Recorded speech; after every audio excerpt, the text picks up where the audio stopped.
ইরানের শাহেদ ড্রোনকে রীতিমতো ভয় পাচ্ছে আমেরিকা। যেভাবে স্বল্প মূল্যের এই ড্রোন একের পর এক মার্কিন লক্ষ্যবস্তুতে আঘাত করছে এবং মিলিয়ন মিলিয়ন ডলার মূল্যের ইন্টারসেপ্টর খরচ করছে, তাতে আমেরিকার কর্তা ব্যক্তিদের একে ভয় না পাওয়ার কোনো কারণ নেই। শুধু শাহেদ না, ফাত্তা 2 এবং খুররাম শহরের মতো মিসাইলগুলো রীতিমতো চিন্তার ভাঁজ ফেলছে আমেরিকানদের কপালে। খোদ মার্কিন প্রশাসনের উচ্চপদস্থ কর্মকর্তারাই স্বীকার করেছেন সব ড্রোন প্রতিহত করা অসম্ভব।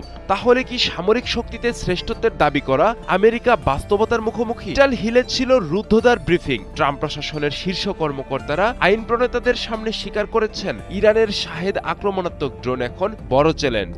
মার্কিন প্রতিরক্ষা মন্ত্রী পিট হেগসেথ এবং জয়েন্ট চিফ অব স্টাফের চেয়ারম্যান জেনারেল ড্যান কেইনও স্বীকার করেছেন ড্রোনগুলো প্রত্যাশার চেয়ে বেশি কার্যকর এবং সবগুলো ঠেকানো অসম্ভব। প্রশ্ন হলো, শাহেদ ড্রোন নিয়ে কেন এত ভয়?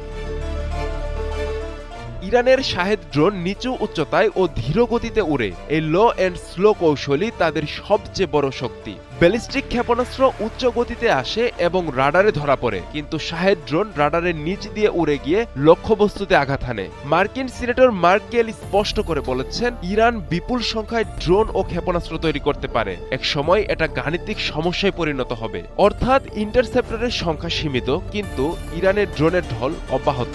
শাহেদ ড্রোন তুলনামূলক সস্তা, দ্রুত তৈরি করা যায় এবং একসঙ্গে শত শত উৎক্ষেপণ সম্ভব। এটি স্যাচুরেশন অ্যাটাক কৌশল, অর্থাৎ এক যুগে এত বেশি হামলা যাতে প্রতিরক্ষা ব্যবস্থা ভেঙে পড়ে। ইরানের ধারাবাহিক ড্রোন ও ক্ষেপণাস্ত্র হামলা আমেরিকার সামরিক লক্ষ্য অর্জনের সক্ষমতাকে স্পষ্টভাবে চ্যালেঞ্জ করছে। পশ্চিম এশিয়ায় মার্কিন ঘাঁটি ও মিত্র রাষ্ট্রগুলোর উপর বাড়ছে চাপ। শুধু শাহেদ ড্রোন নয়, আতঙ্কের আরেক নাম ফাত্তা 2 মিসাইল। ফাত্তা 2 একটি হাইপারসনিক গ্লাইড ভেহিকল, যা বর্তমান আকাশ প্রতিরক্ষা ব্যবস্থার জন্য বাস্তব চ্যালেঞ্জ। এই ক্ষেপণাস্ত্রের গতি শব্দের গতির চেয়েও কয়েক গুণ বেশি।